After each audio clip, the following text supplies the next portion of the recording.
Hello, everyone, and welcome to part 2 of our ACT training. Hope that you enjoyed part 1, which was really an introduction to ACT, and then a brief kind of overview of what some interventions may look like. Today in part 2, we're going to be focusing a little more specifically on the interventions, and so please join me as we explore interventions here for the next hour and talk about how we actually begin to apply ACT. Just also want to mention that there will be a post test to complete at the conclusion of this online training. So please do complete that so that you can get your CE credits. I'm going to go ahead and share the presentation now. And again, this is part 2, where we're focusing on interventions in ACT. So here we have our learning objectives again. I'm not going to go through those. Let's continue and our discussion by kind of focusing not so much on the client, but I want to focus a little bit on the therapist now and some of the core ACT competencies that are important, because it's not enough to just talk about interventions. We first need to talk about the approach and the competencies that a good ACT therapist should have. The first one is the way the therapist speaks to the client. And as you see some of the video clips today, you'll see that there's a very relational way of speaking to the client. There's a very non-judgmental way. I would kind of equate it similar kind of to the DBT way, which is direct yet respectful, sometimes irreverent, but also being very clear and also compassionate with the client. The modeling of the therapist. And so this is again where that congruence of, can you walk the walk as a therapist? Do you practice mindfulness? Are you fused with your thoughts all the time? Because if you are, you should not really be teaching clients about diffusion, right? So the modeling of the therapist and the way in which the therapist demonstrates their own connection to the ACT competencies really goes a long way. The way the therapist guides the client. And so this is, helping the client come to their own conclusions. Sometimes we call this Socratic questioning, where the therapist may have an idea of what the answer is, but actually ask questions in a way that the client discovers the answer themselves. The therapist avoids assuming an expert role. So there's this very collaborative, open, not use of jargon. You'll see that there's, new concepts introduced to clients in ACT, but there's not a lot of, psychobabble, so to speak. The therapist introduces experiential exercises, and you're actually going to see one of those today with Neil, our client that we ended our first part 1 training with his case vignette. We're going to see what one of those experiential exercises looks like in practice. The therapist therapeutically self-discloses, and notice that the key word here is therapeutically. There is a place for self-disclosure in psychotherapy, and there's certainly a place for it when it's used therapeutically with the right client in the right moment for the right purpose.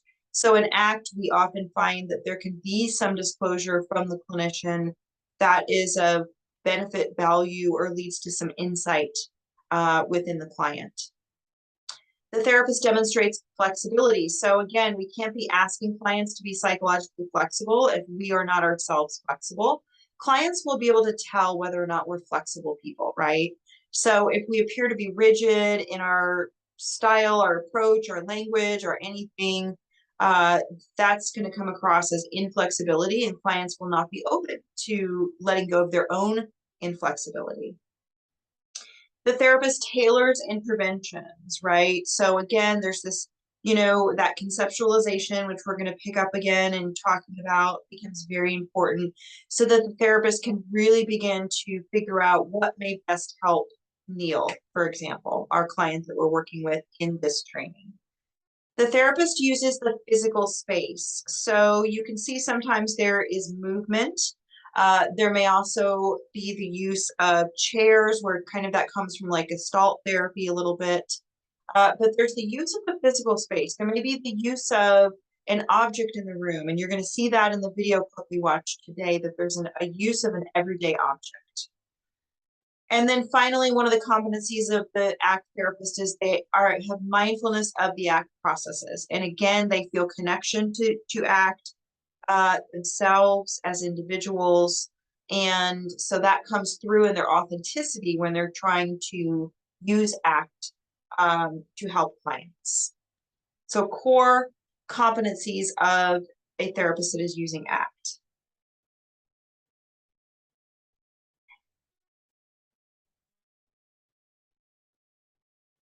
So let's take it a step further and look at ACT therapeutic steps. So ways in which we can be therapeutic with clients under the framework of ACT, and what ACT really says is very important. We have to be passionately interested in what the client wants. So this is being interested in their goals, their values, even if they have completely different values than what we have, it doesn't really matter. Clients, are entitled to have their own unique values, but really be passionately interested in what they want. Maybe they want to learn to play the flute. Maybe they want to get their black belt in Taekwondo. Maybe they want to climb Mount Everest. Maybe they want to finish high school.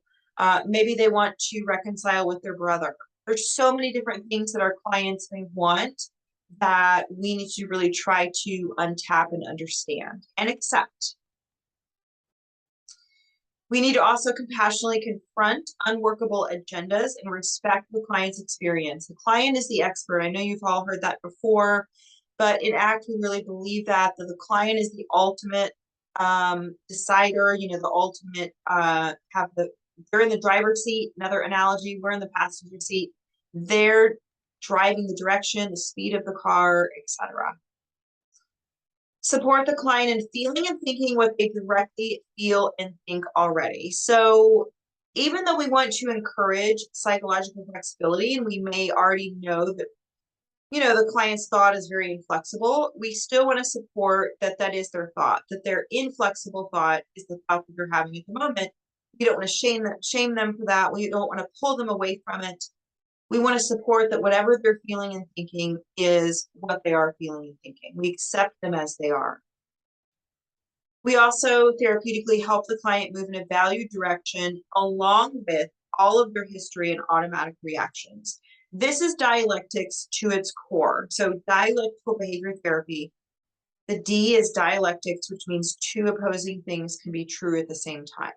So a client can move in a valued direction and also have all of their history and automatic reactions. So again, I'm going to go back to our boat metaphor that we started part 1 with, that, your boat could be moving in the direction of your valued, committed actions and where you want to be going in life. But you may have some cargo on that boat that is your history and your, automatic thoughts and your hooks and all of these other things that are kind of just along for the ride.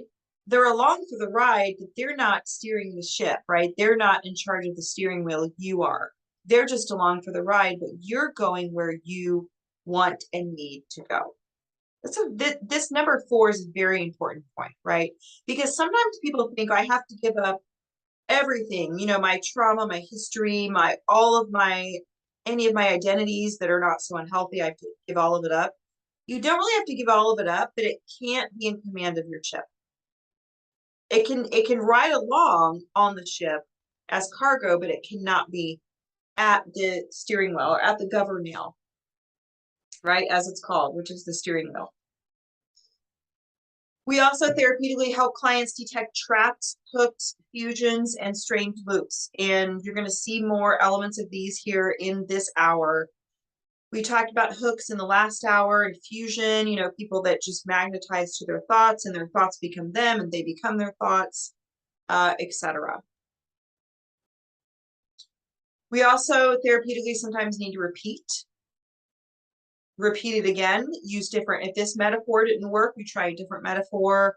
Maybe we use an object in the room, something to try to communicate until the client can generalize and say, I see what you're trying to say, how that applies to my particular situation.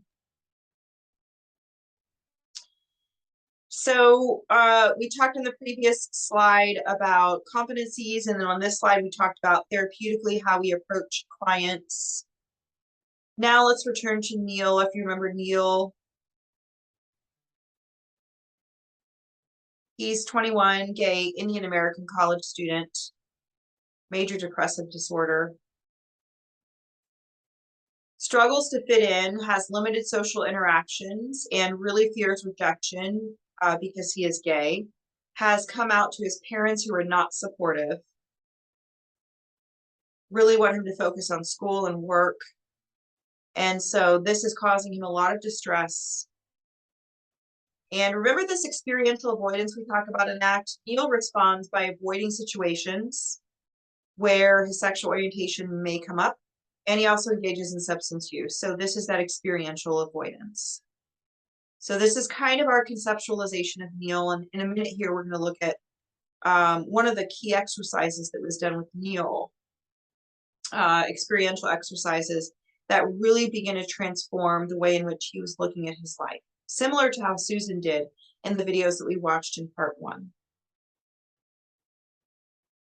So as I mentioned in part 1, there's so much value and such a necessity for us to really employ good case conceptualization. So we really need to be able to, as we've done with Neil, gather the information on his problems, his history, his fears, his challenges, his desires, while also understanding some of the other nuances, right? That, probably he's not connected to his values. He's having to push down his values. He is engaging in experiential avoidance. He is engaging in psychological inflexibility. So all of these things are important for us to understand regarding Neil's situation. We have to understand these aspects of Neil before we can select treatment interventions. And the reason why we have to develop a really good case conceptualization is what you see in green here on the screen. The goal of ACT is to help clients consistently choose to act effectively, which are concrete behaviors in alignment with their values in the presence of difficult or interfering private events. Help clients consistently choose to act effectively in the presence of difficult or interfering private events. Again, as a DBT trained therapist, this is like screaming DBT to me because this is like the core of DBT as well. And so there's a lot of parallels that you'll find here in the mission of ACT and the mission of DBT. But you really see that I think a lot of us have clients that this is one of their biggest challenges, right? Is their ability to act effectively, even in the face of distress, whether it is anxiety, depression, substance use, trauma, family estrangements, health problems, etc., whatever it is that comes up for them, is that ACT really is there to help clients develop this dialectical approach. So in your handout packet, you have a few things I just want to draw your attention to. The first one is, if you continue in your handout packet from our last training, the first one you'll find is an ACT case formulation framework.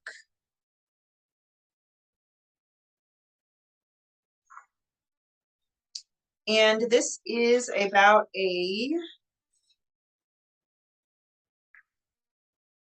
2-3 page, let me count it here, 3-page document, the ACT case formulation framework, which is again in your handout packet. We're just continuing with the handout packet that you had in part 1. So this is called an ACT case formulation framework. This is a really good resource that I'm giving to you all so that you have an ability to conceptualize your clients from an ACT framework and kind of, use this ACT framework to case conceptualize. I've said that word too many times, obviously. And so this has different sections here that I put on the screen. The assessment and treatment decision tree, which is section 2, Roman numeral 2 on the first page.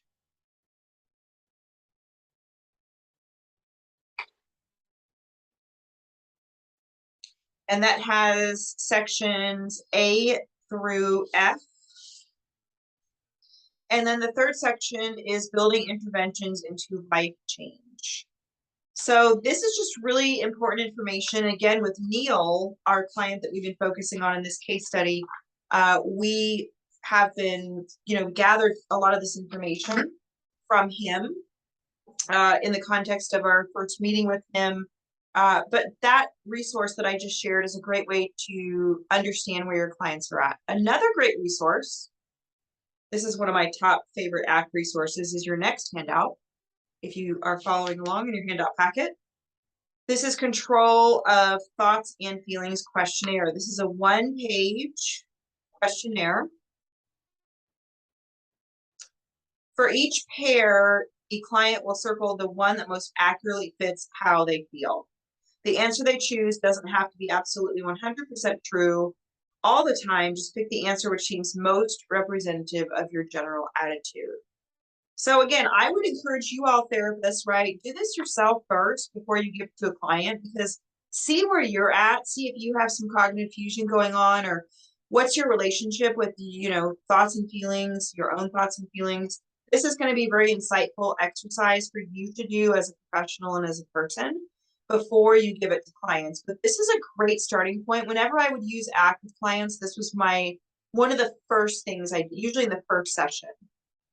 We were doing this exercise and going through these different pairs, and make sure you can normalize and validate that there's no right or wrong answer. It doesn't have to be 100% of the time, but which of these two is most like you, or you can most relate to.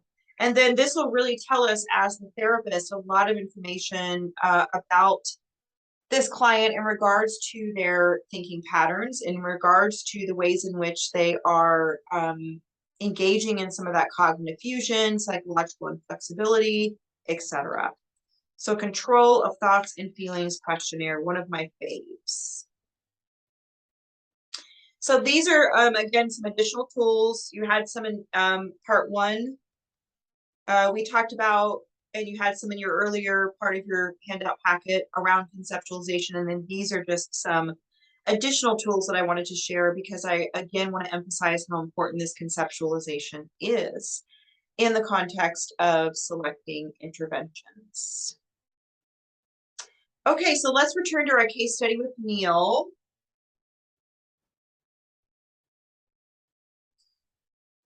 And we have some key ACT interventions that were done with Neil.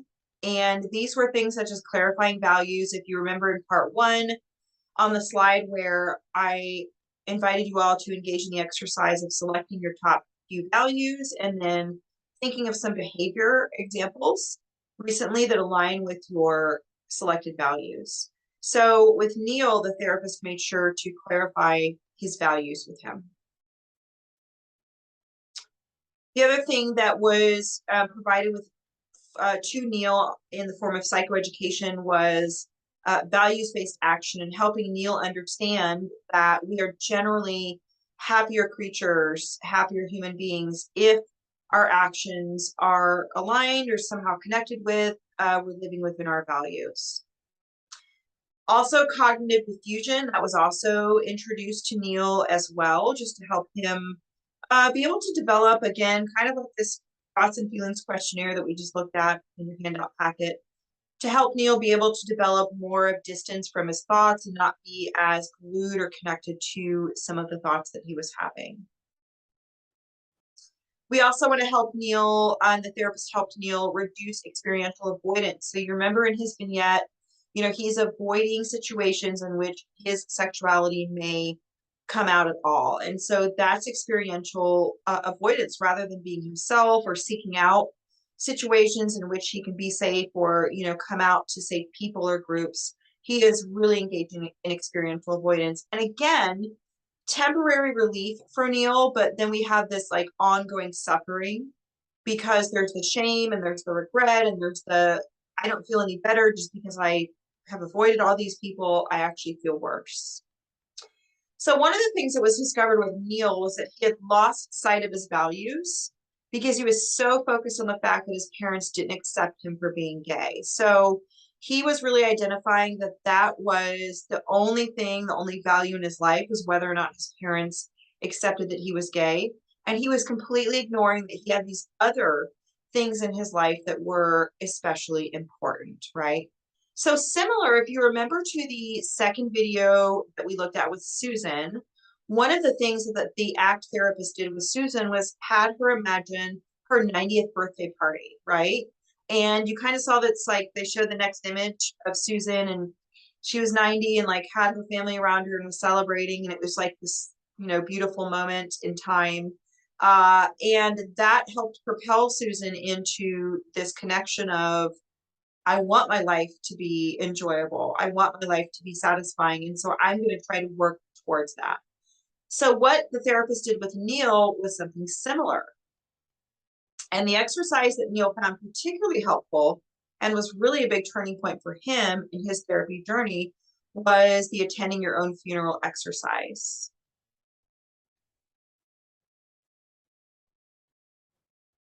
This is a really interesting exercise, kind of an existential exercise in a way, but developed in ACT by Stephen Hayes, who is the founder of ACT, really to be able to help clients, create this sense of connection to their future, connection to their life's purpose and their values, and connections to living that values-driven life, right? So the exercise is to write 2 different versions of a eulogy to be read at your own funeral. So one eulogy focuses on what might be said if the person continues to live the life the same way. And then the other version of eulogy focuses on what might be said if the person lives in a way more consistent with their individual values. So in this case, the therapist asked Neil to spend some time, writing one eulogy of if you continued living, focusing on your parents' approval and using substances and avoiding life, what would be your eulogy? And then I'd like you to write another one if you don't continue to live this life. Again, we could see something like this being very useful in the substance abuse addiction realm as a treatment tool. So let's look at Neil's experiences here. His first version, this is the version where his life continues as it is now, and he's not living really according to his values. He described the life his parents wanted for him rather than the life he wanted for himself. He imagined someone recounting a version of his life in which he told his parents that he was wrong about being gay and had married and had children despite his lack of interest in doing so. In this version, he imagined being described as an unhappy man who lost himself in work and kept to himself. His parents were happy with his choices, but he lived a lie and his depression never lifted. Wow. So in 2 paragraphs, we have an image and a visual of what Neil's life could be like and, maybe will be like if he continues down this path, right? Of not living a values congruent life, not being able to focus on what his strengths are and the people that do accept him. Remember at the beginning when I gave the boat analogy, and one of the components that I talked about was the water side. This is the social influence. These are supporters and detractors. So remember, as your boat is cruising along on the river of life, on the sides, the banks of the shore will be people standing. Some people will be cheering you on, and other people will be jeering or will be turning their back to you or will be shouting not so kind things to you.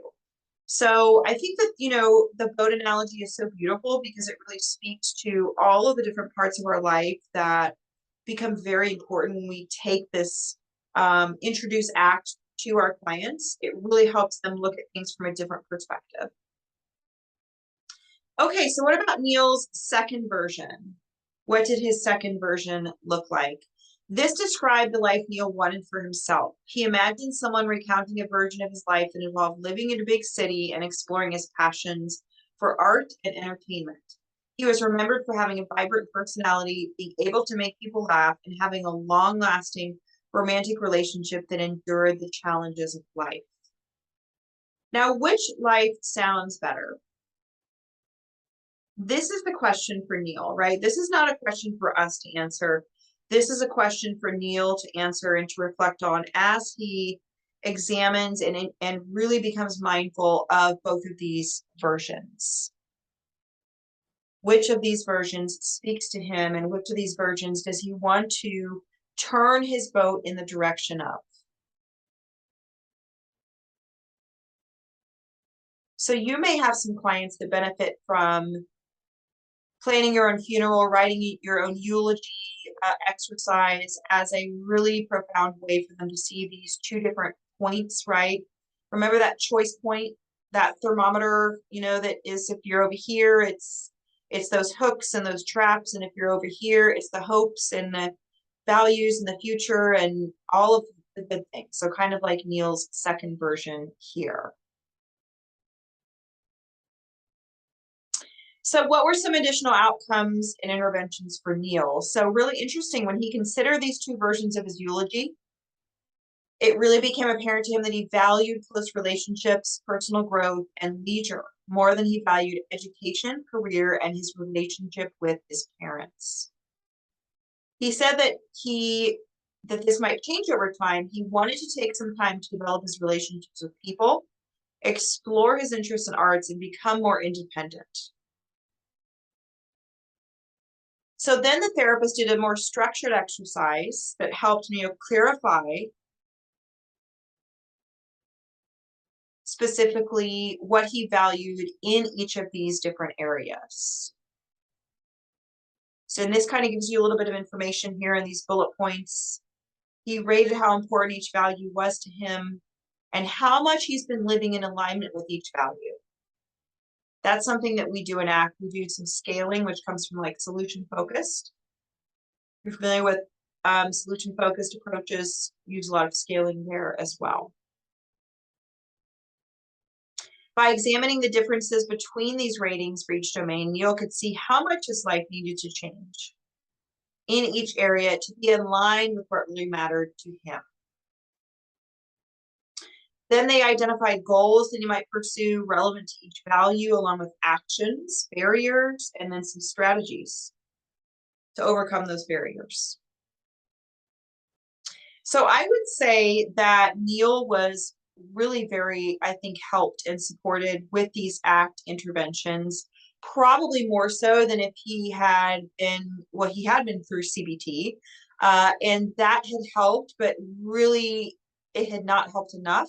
And ACT was what he needed really to be able to move beyond this stuck point of feeling stuck with his substance use, his inflexible thinking, and his cognitive fusion, and the approval that he felt he needed from his parents.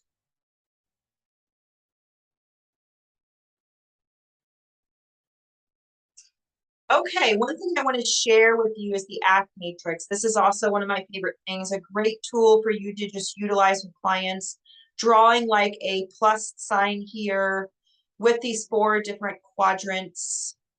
And again, where the A stands for away and the T stands for towards values. So on the left,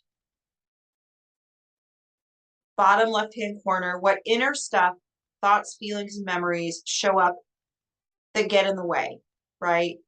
And then upper right-hand quadrant, what do you tend to do when that inner stuff shows up? So these are things that move us away from our values, right? The more, again, we're separating, focusing on our thoughts, focusing on our distress, etc., the more we're moving away from our values. But if we move towards our values on the right, bottom right-hand corner, who and what are important to you?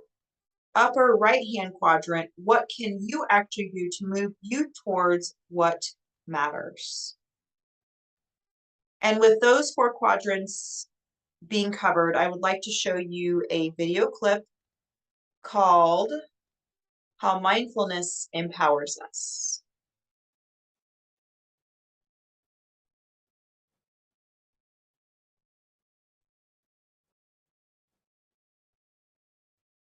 Okay, let me get the video queued up here.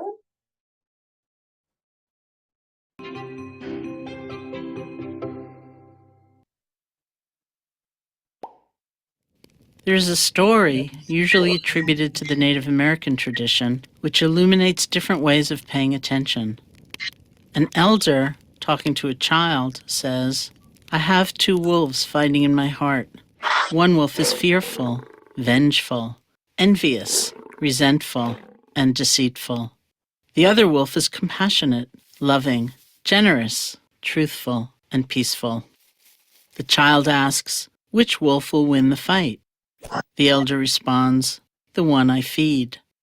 That doesn't mean we try to deny or hurt or kill the angry wolf. If we did that, we'd end up in a long battle, all the while somehow making that wolf more powerful through our hostility and fear. Hating that wolf sucks the strength right out of us. Instead, we calmly pay attention to the angry wolf and let go of believing they have the answers. If we can do that, they end up lying down next to us, no longer an enemy. We help strengthen the kind and loving wolf, giving it nourishment and support so that we can follow it.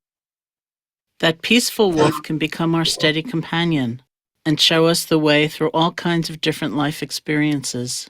Restful or chaotic, enjoyable or disappointing experiences may come and go, but we can have a guide with us through it all. This is what mindfulness can help you do. Mindfulness allows us to see our thoughts and feelings as they are beginning. It's very powerful to know what we're feeling as we're feeling it, know what we're thinking as we're thinking it. With mindfulness, we can choose what will strengthen and bring into action, and we can choose what we will gently let go of. We don't have to be at the mercy of old habits or old ways of thinking or old ways of being. We are empowered. It just takes practice.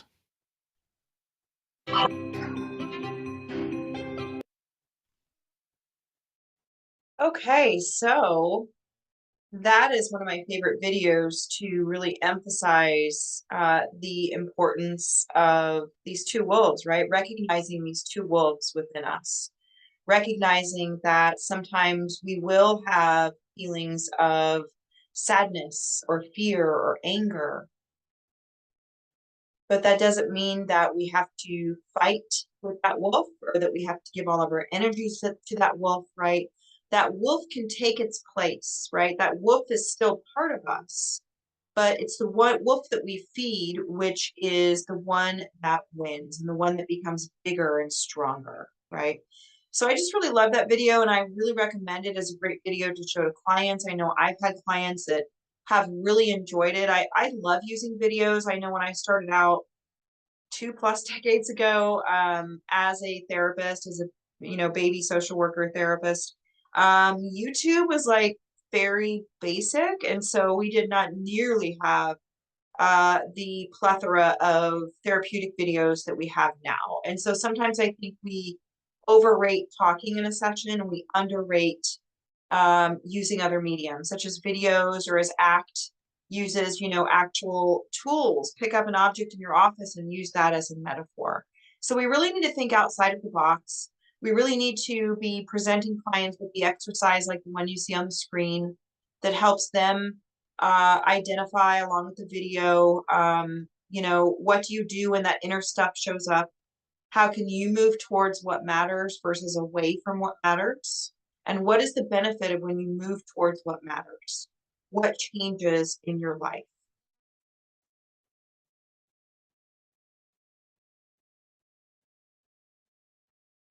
Okay, so let's talk about metaphors. Metaphors, as I mentioned earlier, are a significant part of ACT. We started this training, we started part one with a metaphor of the boat. And I've given you some other metaphors. We talked about the mountains and the clouds. There are some really wonderful metaphors that we utilize in ACT and particularly created by the creators of ACT, such as Stephen Hayes and Russ Harris, who's another common name that you'll see associated with ACT. So why do we use metaphors? And let me just tell you, like, I love metaphors so much. I rarely do a training that does not have a metaphor or story, but I really very much rely on metaphors. I think that they're very impactful. And as you can see here on the screen, there are many reasons why metaphors are very appropriately therapeutic and why I think they're very underutilized, right? So metaphors can reinforce an abstract concept. So, like, if you think of mindfulness, right? Mindfulness on its surface may be difficult for some people to conceptualize, but when they watch the video that we just watched of the two wolves, then they can better understand, okay, sometimes I get upset, I get distracted, angry, but if I focus on that, then I won't be able to focus on the good wolf. And so then it allows people to be able to understand something abstractly more concretely. I have an example.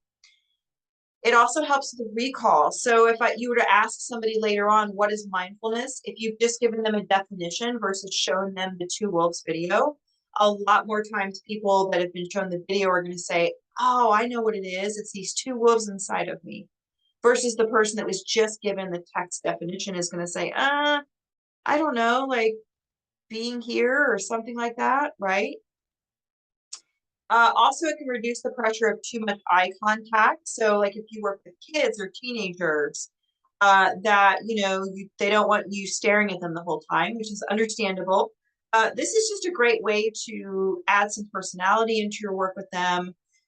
Kids and teens like stories. They like videos. They like, metaphors. I have found especially.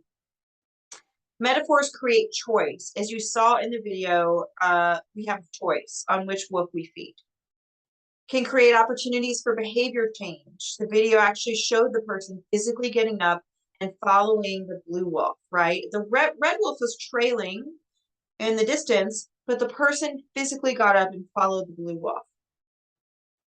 Metaphors can be flexible enough to help create your own meaning. So you can change it, you can tweak it somehow. If you are working with somebody, let's say you're working with a teenager that plays soccer, you can use it, create a soccer metaphor that they'll like really connect with. Stephen Hayes has said this about metaphors. They are the stories and experiences that link the richness of what you already know to domains in which you are unsure what to do. So I think that's a really interesting perspective. It really helps to just solidify and kind of make things a little more concrete. So some of the common metaphors that you see in ACT are passengers on a bus, tug of war, leaves on a stream. Imagine your thoughts are the leaves. They're just kind of floating down the stream. They're in front of you and then they're continuing on down the stream. And then the chessboard.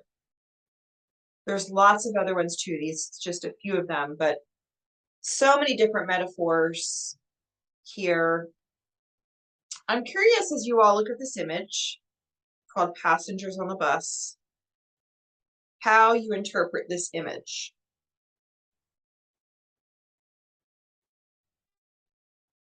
How would you describe this image? What message is this image trying to communicate?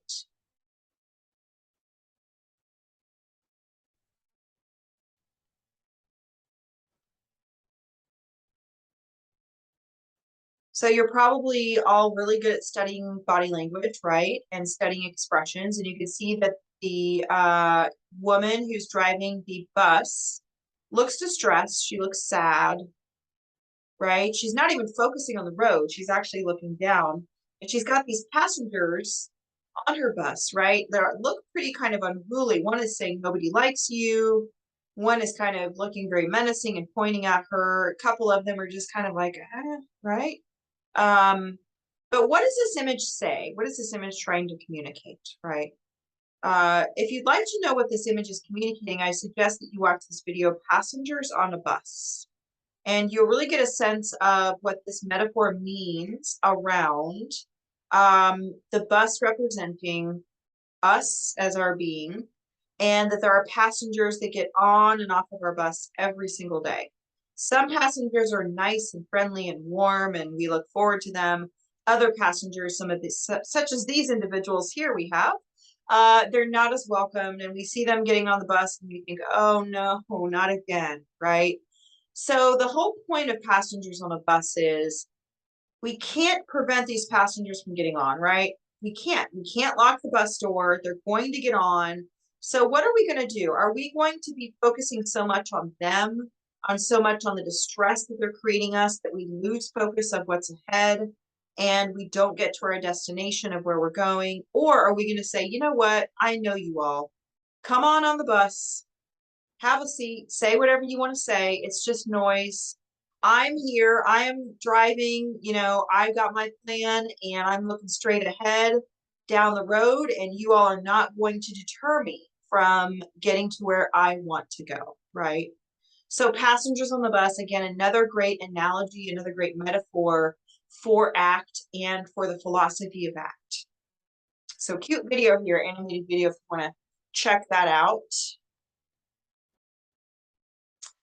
So I want to show you this video clip now of the clipboard metaphor. So if we haven't talked about metaphors enough, now you're going to actually see about a 10-minute demonstration of using a clipboard, an everyday object. Remember that ACT, sometimes we use the physical space or what's in the physical space to try to communicate a therapeutic point. And so what I would like to note in this video are a few things, and feel free to jot down these areas. The presentation of the therapist, so think of that therapeutic alliance, the way in which the therapist is connecting with the client. Also think about how the therapist is facilitating this particular metaphor. So how are they setting up this metaphor and engaging the client in the metaphor? What is the message of the metaphor? Just as like with passengers on a bus, we have that message, right, of these passengers are going to get on and you still need to be able to drive to your destination, which is your values, your chosen behavior. And then finally, what is the client response? How is the client responding to this metaphor, to this intervention, and how do you think the client was helped? So I'll let you make a note of those 4 areas as I get the video queued up here.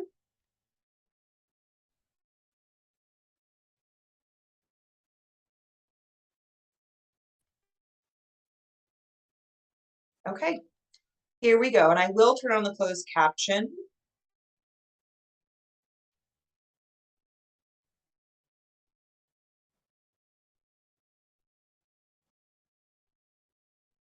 One quick second. Thought I had the video pulled up, but apparently I did not, but that's okay because we have it right here.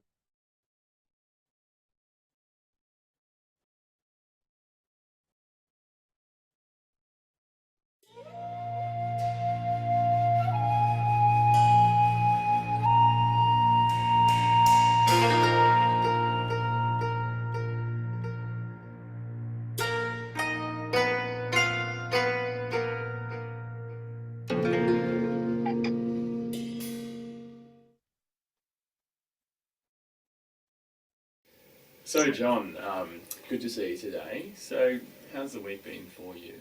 Oh, just another one of those awful weeks. Just haven't had enough time to get what I need done.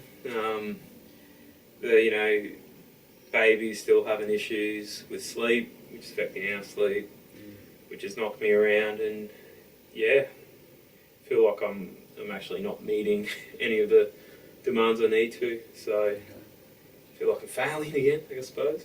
Right. So, there's quite a bit going on, the new baby. Yep. And probably a few sleepless nights, getting exhausted and Yep. and feeling like you're just not living up to those standards that you set for yourself. Yeah. That's absolutely the way it's going at the moment. Okay. And has been for some time. Well, I think it's time to maybe start doing some of the therapeutic work. We've had the 2 sessions previously where we've sort of got a sense of your story. And I wanted today to introduce you to the therapy, which is acceptance commitment therapy. Okay. And we call that ACT for sure. And sort of just to spend a few minutes on what ACT is. It's hard to tell you exactly what it is in words, but I've got a metaphor, if you're willing, that involves a bit of playing around. Okay, sure. Pretend work. Yep. And I think it could help to give an understanding of what ACT's all about. Sound alright? Yeah, sure. Okay. Well, yeah, I'm intrigued.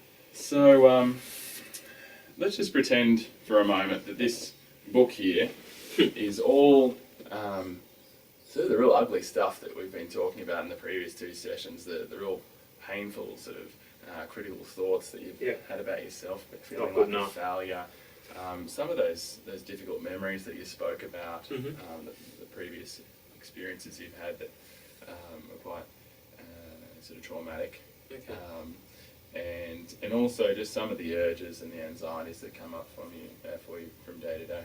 Yeah. So unfortunately, I'll pass this on to you. Yeah. So imagine they're with you, and hold on to it quite tight. Okay. Because these are sort of part of you, an aspect of you. And just before we start, do you have any neck or shoulder sort of injuries? Okay. No. Okay. That's all good. It just requires a bit of resistance. Okay. Sure. So, if you could just hold those thoughts, memories, urges that the book represents, just up against your nose, if you will. Like this? Yeah. Closer even. Okay. That's it. Okay, right up there. Now, John, what's it like, engaging with me, having a conversation with me when I speak to you? What, with it up against my nose? Yeah. It feels weird. Okay, yeah. Distracting, annoying. All right. Can you see my face? And, let's say I was doing a silly little jig or a dance. Like, would you be able to, enjoy that? Or? Well, depends on how quality the dancing was. But no, certainly I wouldn't be able to see it. Okay. So, what's it like being absorbed in all that, sort of the negative thoughts and memories and emotions? Oh, it's not pleasant. It feels like it's the only thing that's going on. Okay. And what if your baby's sort of down here, looking a bit upset, looking like maybe she wants to be burped or fed? Do you think you'd be able to notice that? No, I wouldn't see it. Okay. So how does that make you feel? I think that was important to you, being able to be a good father. Oh yeah, certainly. Oh, it just feels like I have no out. Mm-hmm. I'm stuck. Okay, and you say, if you're at home, your partner's face, and would you be able to engage with her if, she was asking you a question or sharing a story with you? I mean, I'd certainly perhaps hear some of it, but I'd be distracted with what's in front of my face. Okay, yeah. So it's a little difficult being caught up and absorbed in those thoughts to truly engage in the present moment and really take in some of the good aspects that are there and be present. So let's try something different. Now I want you to push those thoughts and feelings and memories away. Just push them towards me, because we don't want them. They're unpleasant, they're uncomfortable, and they give us a lot of suffering, really. So just push it away towards me. Really get into it. Use those biceps. That's it. And triceps. So, all right. So, oh, geez, pretty strong. Okay. So, real, get stuck into that. Yeah. Because we want to. This is kind of a bit like what you've been telling me you've been doing. You've been struggling. You've been trying to push this away. You don't want this. And I think you were telling me, you've sort of tried a lot of things to get rid of some of these negative thoughts, feelings, urges, memories. Mentioned the alcohol use. Trying harder and harder, reading more sort of self-help books, working harder at the gym, etc. What's it like struggling against these? Oh, it's certainly effortful, and I can my arms already starting to tire a little bit. Okay. Yeah. I'm getting fed up. So there's a bit of a cost physically. Yeah. It's draining on you. And your energy levels. I feel like they're getting exhausted. Okay. And I noticed at the start of the session you said this stuff's been going on for years. Yeah. So, we've been going for about 30 seconds. Yeah. So, just take a minute to think about what it's like to be struggling like you have for years like this. And the energy. Oh yeah, it's a big waste. What could you be using that energy to do you think? I mean, spend time with my wife and son. Okay. So, let's try something a little different then. Oh, by the way, when your hands are up there like that, can you actually hug your son? Oh, well, yeah, no, I mean, or your partner, or can you, work as effectively as you'd like, type away on the keyboard, write an email, etc.? no, I mean, they're holding the book. Yeah. They're holding the What pain. about, go to the gym or stuff like that? So you're caught up a little bit more. Yeah. It seems you're less able to engage in some of the things that, in your heart's deepest desire, you really value and you'd like to do. This is the only thing I can do at the moment. Okay, it's getting pretty tough, isn't it? Yeah, my arm is starting to feel. Sorry. No, you're right. So just whack that on your lap now. Okay. So something a little bit different. So you'll notice that the thoughts, the memories, they're still there. Yep. And in many ways, they're closer to you than they have been, when they were touching up on just near the nose, and when you're pushing them away. In many ways, this is the closest there. They're touching the skin, and they're still there. But how is it having a conversation with me now? Well, I mean, it's obviously less noticeable. It's So on my lap. on your lap, so you're sort of not as entangled. Yeah. Sort of with them, you're sort of more present. Oh, I certainly feel, physically much more comfortable, but they're still here though, which is something which I don't really want. I'd much rather just perhaps if we could do that, sure. that would be ideal. I think wouldn't we all just love to just throw this away, and I think in many ways, I think what we've found is that the mind works a little differently to sort of the physical world when we want to cut something out, say if a piece of furniture is not right, just sand it back, just chop it out. But the mind seems to work a little differently, and I think that could be what we're sort of seeing with some of those strategies, like the drinking, sort of working harder, reading more books, they might have a beneficial effect in the short term, but it seems like over the years, it's not long before they pop back up again. It's been there the whole time. Have you noticed that? It's a case of, there are certain things I do try to do, but I'm here today. Sure. So, and I suppose that's what ACT's about. It's maybe there's another way. There's another way to relate to these thoughts, these feelings, a way in which you open up and you're more accepting, and your arms are free to sort of do what you want, to have that sort of to know what matters and act in a sort of a way that's consistent with how you want to live your life.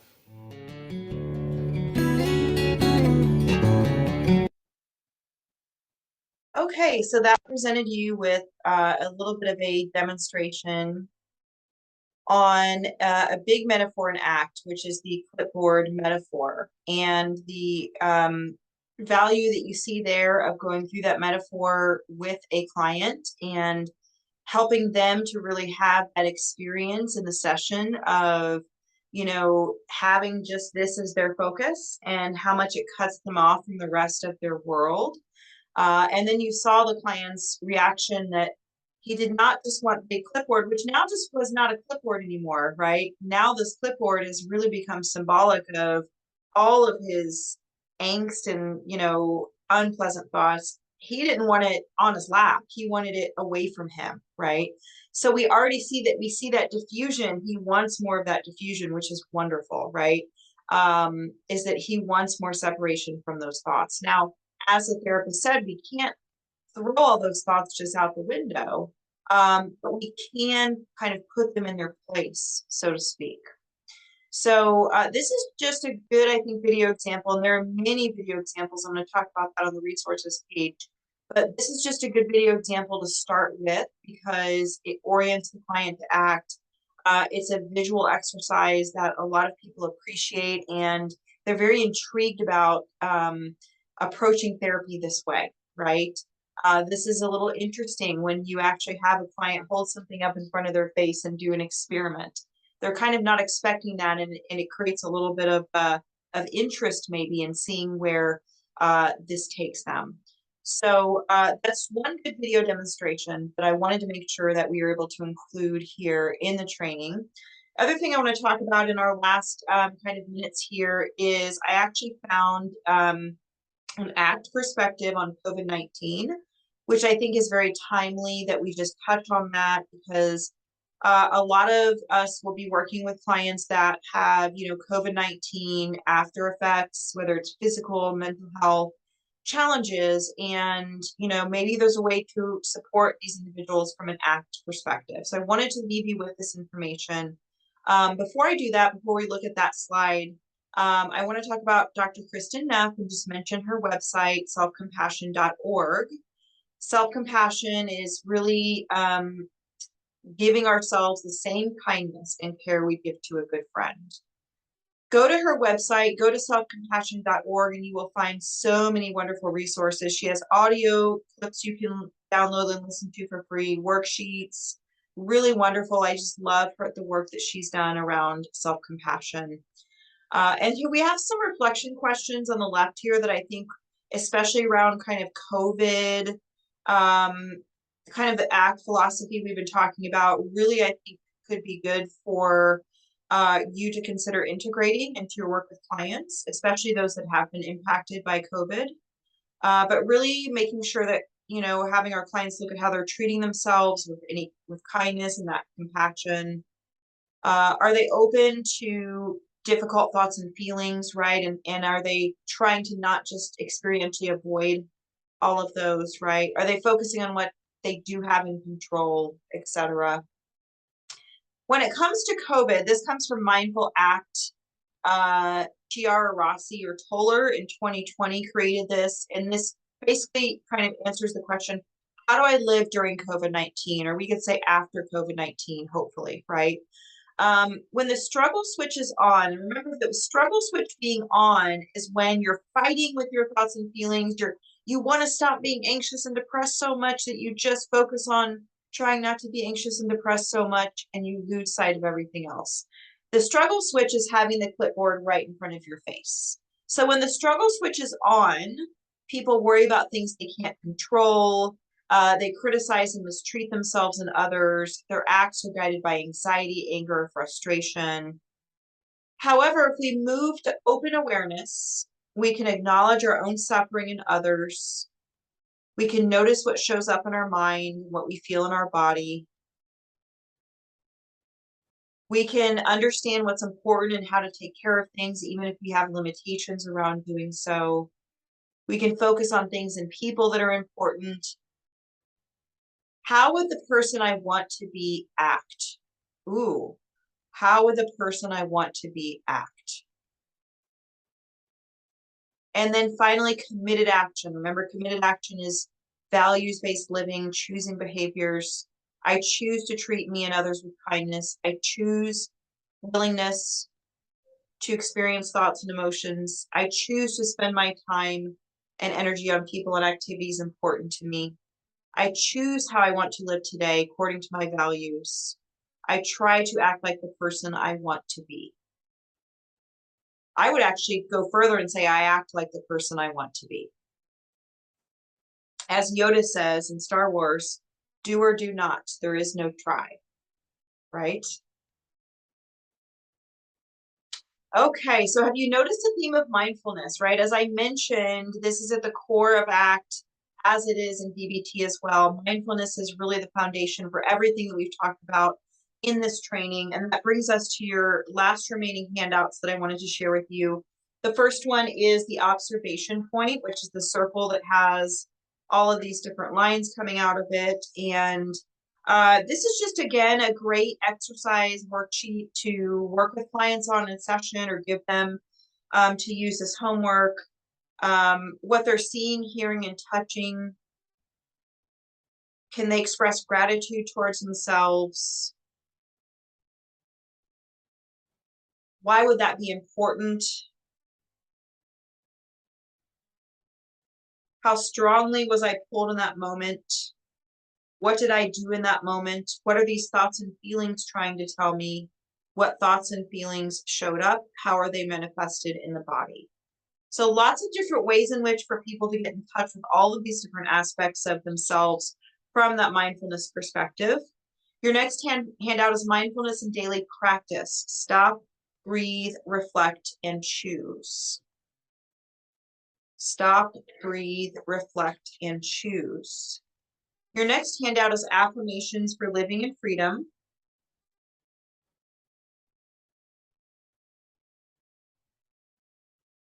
I can never change the past, but I can do my best to be here now.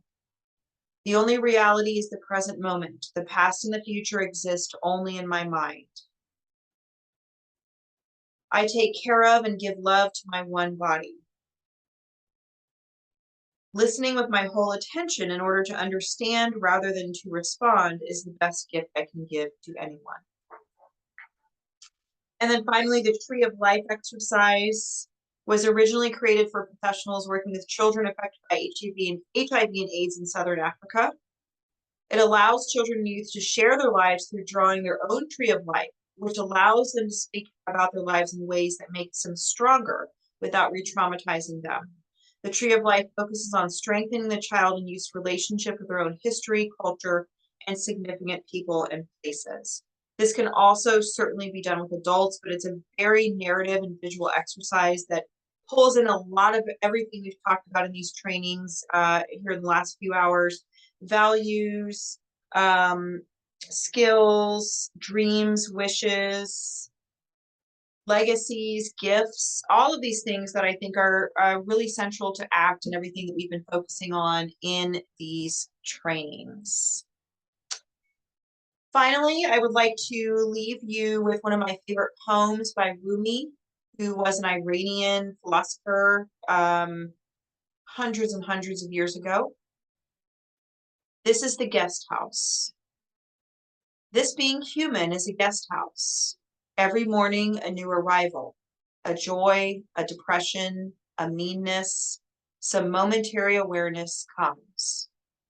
As an unexpected visitor, welcome and entertain them all, even if they're a crowd of sorrows who violently sweep your house empty of its furniture. Still treat each guest honorably.